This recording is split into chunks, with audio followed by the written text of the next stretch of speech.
نحمده ونصلي ونسلم على رسوله الكريم أما بعد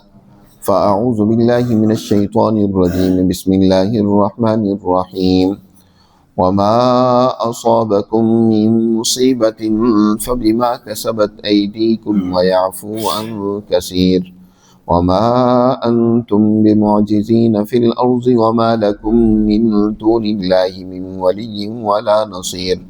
ومن آياته الجوار في البحر كالأعلام إن يشأ يسكن الريح فيظللن رواكد على ظهره إن في ذلك لآيات لكل صبار شكور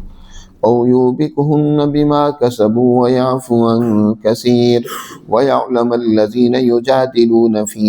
آياتنا ما لهم من محيص فما أوتيتم من شيء فمتاع الحياة الدنيا وما عند الله خير وأبقى للذين آمنوا وعلى ربهم يتوكلون صدق اللہ العظیم۔ یہ سورۃ الشورى کا چوتھا رکوع اور اس کی آیات ہیں۔ اللہ سبحانہ و تعالی نے اس رکوع کے آغاز میں اس حقیقت کو بیان فرمایا ہے کہ دنیا میں اللہ سبحانہ و تعالیٰ اپنے بندوں کو بسا اوقات نعمتیں دیتے ہیں اور وہ نعمتیں عطا کر کے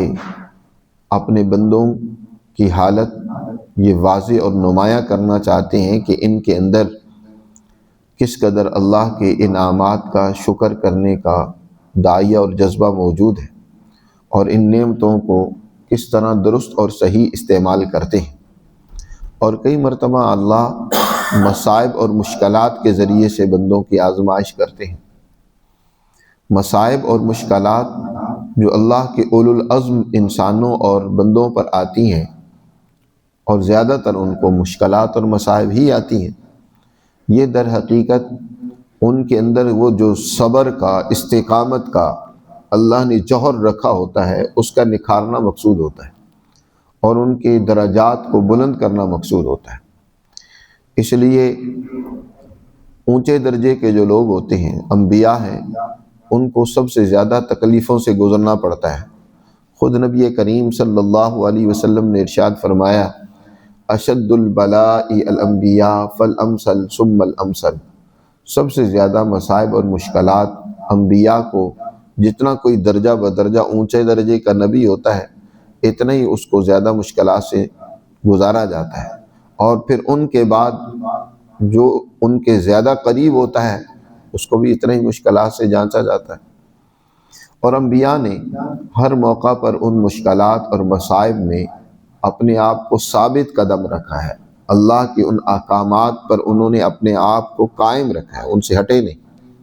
یہی تو استقامت اصل مقصود ہے جس کا پیچھے اللہ نے ذکر فرمایا تھا فاستقم کما امرت، اے پیغمبر جس طرح آپ کو حکم دیا گیا ہے اس پر استقامت اختیار کریں، اللہ کے احکامات پر قائم رہیں۔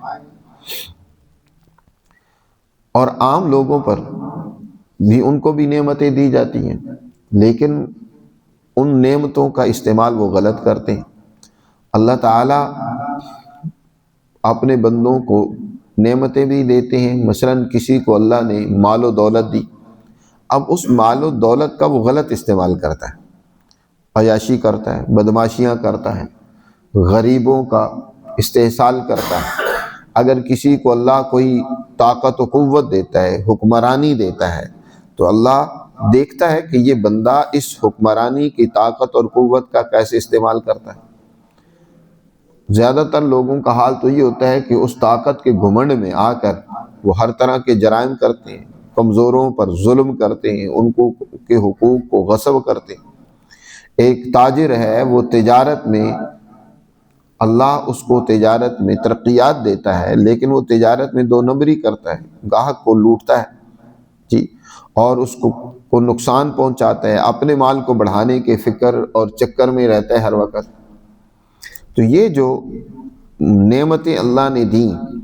ابھی تو ان کرتوتوں اور غلطیوں کے نتیجے میں جو ان نعمتوں کے بدلے میں انہوں نے کی ہیں سخت سزا کے مستحق تھے،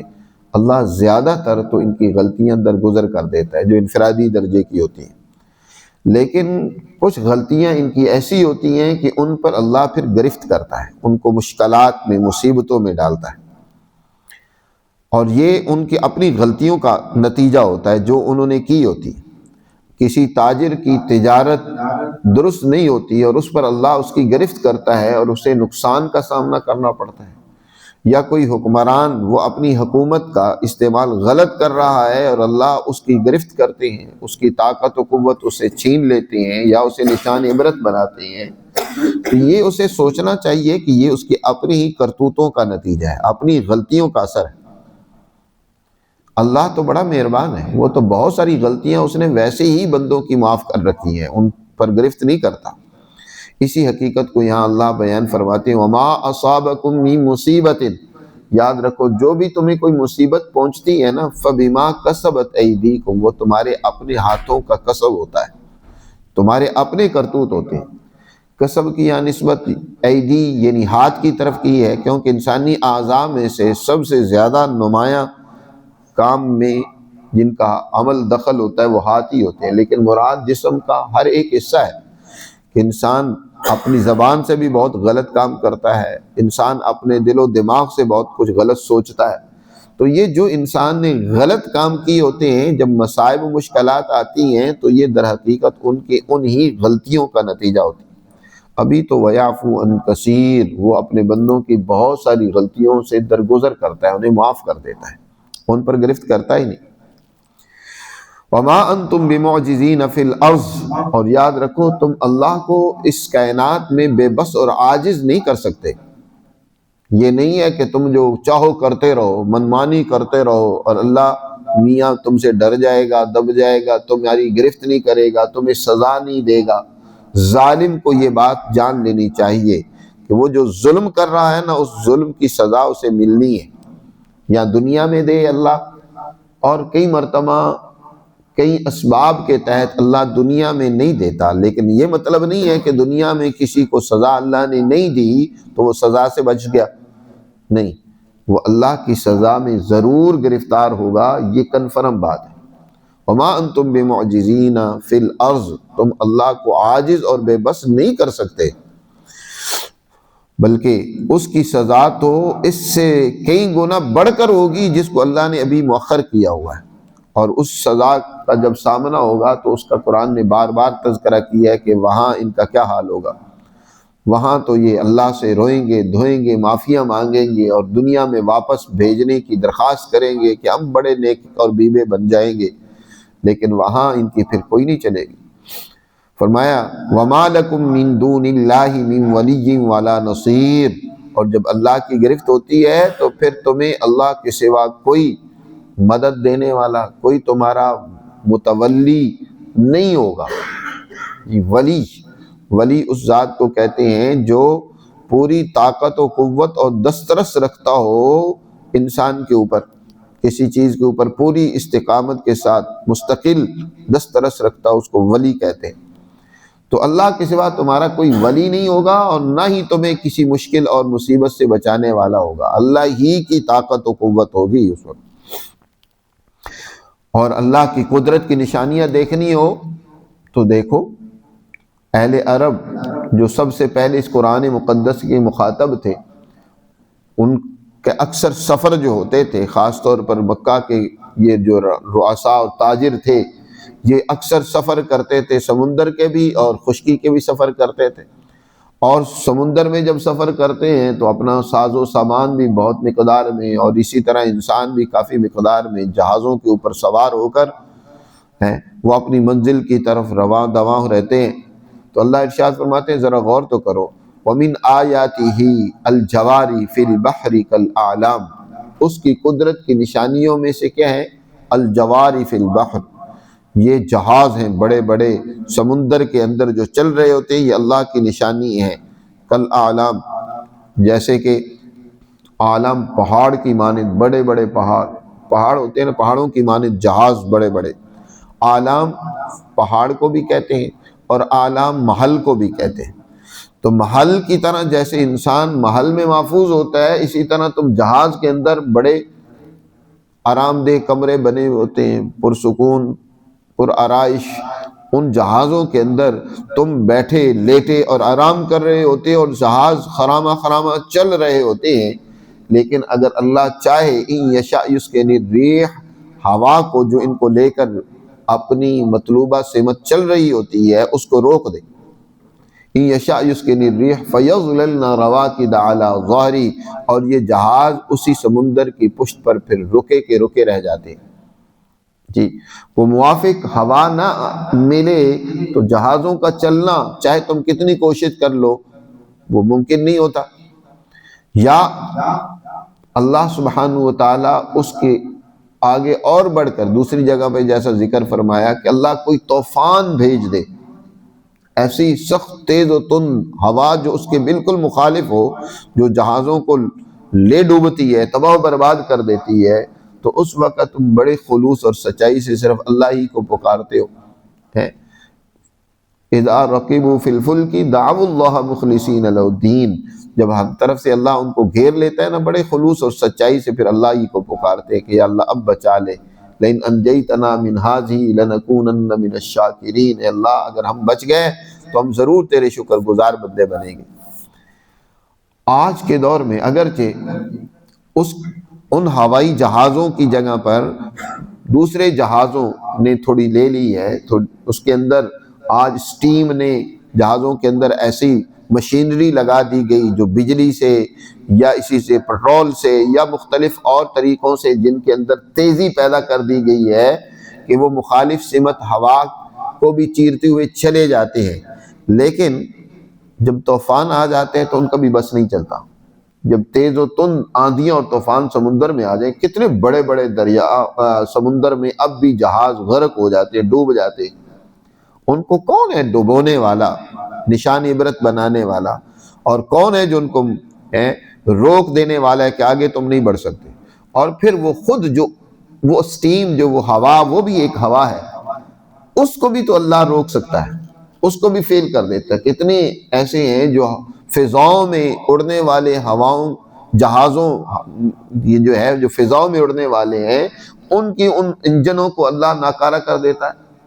بظاہر تم سبب کچھ سے کچھ ڈھونڈو گے کہ یہ ہو گیا تھا، وہ ہو گیا تھا۔ اسی طرح سمندروں میں بڑے طاقتور جہاز اور تم نے مشین لگا لی، لیکن اللہ ان کو ہی روک دے، فَيَظْلَنَّ رَوَاكِدَ عَلَى ظَهْرِهِ، وہ وہی رکے کے رکے رہ جائیں گے۔ تم سامان ادھر سے ادھر منتقل نہیں کر سکو گے، خود نہیں جا سکو گے۔ تو جو ذات اتنے بڑے بڑے جہازوں پر سمندر میں، فضاؤں میں ادھر سے ادھر لے جانے کی قدرت رکھتا ہے، ان کو روکنے کی قدرت رکھتا ہے، تو اے ظالموں تم مت سمجھو کہ تمہیں وہ سزا دینے کی قدرت نہیں رکھتا، وہ پوری قدرت اور طاقت رکھتا ہے، لیکن وہ تمہیں بار بار سمجھا رہا ہے، موقع دے رہا ہے کہ تم اپنی ان کرتوتوں سے باز آ جاؤ۔ پھر جب تم پر سزا آئے گی تو یہ نہ کہنا کہ اللہ میاں نے ہمارے ساتھ زیادتی کی ہے، بلکہ وہ تمہارے اپنے کرتوت ہی ہوتے ہیں۔ اپنے عملوں کو دیکھو، وما اصابکم من مصیبت فبما کسبت ایدیکم، انسان پر جب بھی کوئی مصیبت آئے نا، مشکلات آئیں، تو اسے اپنی اعمال کی طرف متوجہ ہونا چاہیے، غور کرنا چاہیے کہاں میں نے غلطی کی ہے، کون سا مجھ سے قصور ہوا ہے۔ مومن آدمی کئی مرتبہ اللہ اس کو بغیر کسی اس کی غلطی کے بھی کسی نہ کسی عارضی تکلیف اور مصیبت میں مبتلا کرتے ہیں، لیکن وہ تکلیف اس کے لیے راحت کا سبب ہوتی ہے، اس میں بھی وہ اطمینان میں ہوتا ہے، وہ ترقی اس کی ہوتی ہے، اس کے درجات بلند ہو رہے ہوتے ہیں، اس کے دل میں سکون ہوتا ہے، بے چینی دل میں نہیں ہوتی۔ نبی کریم صلی اللہ علیہ وسلم نے ارشاد فرمایا، مومن آدمی کو جو کانٹا بھی چبھتا ہے نا، اس پر بھی وہ صبر کرتا ہے تو اللہ اس سے بھی اس کے درجات کو بلند کرتا ہے۔ جی، اس کے دل میں اطمینان ہوتا ہے، اللہ سے محبت مزید بڑھ جاتی ہے۔ لیکن عام آدمی جو ظالم ہوتا ہے، اس کو جو تکلیف پہنچتی ہے تو وہ اس کے لیے بڑی سخت گھبراہٹ اور بے چینی کا سبب ہوتی ہے، اس کو اطمینان نہیں ہوتا، بلکہ اس کی رات کی نیندیں اڑ جاتی ہیں، جی، اسے خواب آور ادویات کھانی پڑتی ہیں، اس کی تکلیف دو چند ہو جاتی ہے۔ مومن آدمی تو اس کو تکلیف میں بھی راحت ملتی ہے۔ وہ حضرت حافظ صدیق احمد برچونڈی رحمۃ اللہ علیہ ان کو گردے میں درد ہوتا تھا، بڑا شدید قسم کا درد ہوتا ہے گردے کا درد کسی کو جب ہوتا ہے تو ریت بچھوا لیتے تھے تو اتنی درد ہوتی تھی کہ لوٹ پوٹ ہوتے تھے۔ تو ایک شعر اکثر پڑھتے تھے کہ لطف سجن دم بدم قہر سجن گاہ گاہ، اوہوی سجن واہ واہ تے ایوی سجن واہ واہ، کہ مالک کی مہربانیاں تو ہر حال میں مجھ پر رہی ہیں، یہ تکلیف کبھی کبھی آتی ہے، جس نے ہمیشہ مہربانی کی ہے وہ بھی واہ واہ، جس نے آج تکلیف پہنچائی ہے وہ بھی واہ واہ۔ تو اس تکلیف میں بھی ان کی نظر اللہ پر ہوتی تھی، اپنے مالک پر ہوتی تھی، اس سے ان کے درجات مزید بلند ہوتے ہیں۔ لیکن جو نافرمان ہوتے ہیں تو ان کو اس سے اور تکلیف پہنچتی ہے۔ وَمِنْ آيَاتِ الْجَوَارِ فِي الْبَحْرِ كَالْأَعْلَامِ إِنْ يَشَأْ يُسْكِنِ الرِّيحَ فَيَظْلَلْنَ رَوَاكِدَ عَلَى ظَهْرِهِ إِنَّ فِي ذَلِكَ لَآيَاتٍ لِكُلِّ صَبَّارٍ شَكُورٍ، بے شک اس میں یقیناً نشانیاں ہیں ہر ایسے انسان کے لیے جو بہت زیادہ صبر سے کام لینے والا ہو اور اللہ کی نعمتوں کا شکر ادا کرنے والا ہو، جو صبار ہو، شکور ہو۔ اس شکور اور صبار کے لیے اس میں بڑی قدرت کی نشانیاں ہیں کہ اللہ سبحانہ و تعالی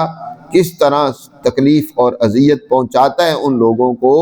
جو ظلم میں، بدماشی میں حد سے بڑھ جاتے۔ او یوبکہن بما کسبوا،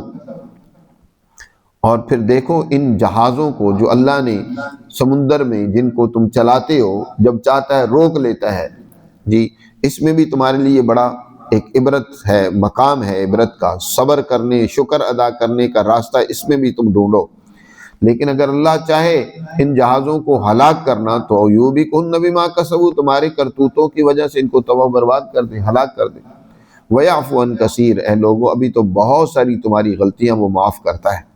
وَيَعْلَمَ الَّذِينَ يُجَادِلُونَ فِي آيَاتِنَا، اور وہ جانتا ہے ان لوگوں کو جو ہماری آیات میں ہم سے مجادلہ کرتے ہیں، جھگڑا کرتے ہیں۔ بہت سارے ایسے ظالم بھی ہیں جو اللہ کے احکامات میں بحث و مباحثہ کرتے ہیں، جی اللہ کے احکامات کے سامنے سر خم تسلیم کرنے کے بجائے، ان میں غور و فکر کرنے کے بجائے الٹا جھگڑا کرتے ہیں، ان کو رد کرنے کی کوشش کرتے ہیں۔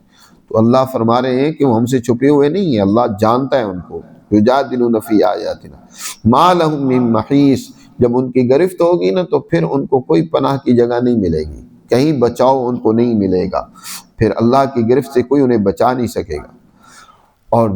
یاد رکھو فما اوتیتم من شیء فمتاع الحیات الدنیا، یہ جو کچھ بھی تمہیں دیا گیا نا دنیا میں، جو کچھ بھی تمہارے پاس ہے، مال و دولت ہے، مکان ہے، گاڑیاں ہیں، دیگر جس قدر بھی ضروریات کا ایک سامان ہے، اقتدار ہے تمہارے پاس طاقت و قوت ہے، کچھ بھی ہے، فمتاع الحیات الدنیا، یہ اس دنیا کی زندگی کے استعمال کا سامان ہے۔ متاع کہتے ہیں جو ضرورت کے وقت انسان کسی چیز کو استعمال کرتا ہے نا اور پھر استعمال کر کے اس کو پھینک دیتا ہے، اس کو متاع کہا جاتا ہے۔ تو یہ ضرورت کے استعمال کی چیزیں ہیں یہ ساری،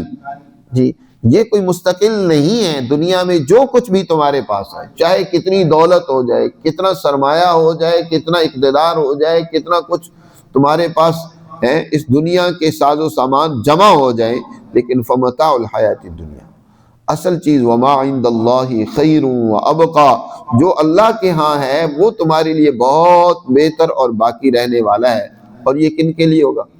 اللہ کے ہاں جو نعمتیں ہیں وہ ختم ہونے والی نہیں ہیں۔ اس دنیا کے مقابلے میں تو یہ دنیا کے نعمتیں اس آخرت کی معمولی سے معمولی نعمت کے مقابلے میں کچھ نہیں، وہ ہمیشہ ہوگی، ان کے لیے کوئی خاتمہ نہیں ہے، ختم ہونا نہیں ہے۔ دنیا کا ساز و سامان تو بہر صورت ختم ہو جاتا ہے، ڈر بھی ہوتا ہے کہ کہیں مجھ سے لے نہ لیا جائے، کسی وقت میری بری حالت نہ ہو جائے۔ وما عند اللہ خیر وابقا، اور وہ نعمتیں ہوں گی للذین آمنوا وعلی ربہم یتوکلون، ان لوگوں کے لیے جو اللہ کی تعلیمات کو مانتے ہیں اور اپنے رب پر بھروسہ کرتے ہیں۔ مزید ان کی یہ صفات آگے اللہ نے بیان کی ہیں، جن میں یہ صفات ہوں گی وہ نعمتیں اللہ نے ان کے لیے پیدا کی ہیں۔ یہ بڑی جامع اور عمدہ صفات اللہ نے یہاں بیان فرمائی ہیں جو در حقیقت اللہ کے نعمتوں کے مستحق لوگوں کو ملیں گی، اور وہ ان نعمتوں کے مستحق وہی لوگ ہیں جن میں یہ صفات پائی جائیں۔ تو ان صفات کا تذکرہ انشاءاللہ آئندہ درس میں کریں گے، بہت جامع انداز میں۔ یہ پوری صورت کا خلاصہ ہے جو ان صفات اور آیات میں اللہ نے بیان کیا ہے، ان کو بڑی توجہ سے سننے سمجھنے کی ضرورت ہے۔ اللہ ہمیں اس کی توفیق نصیب فرمائے۔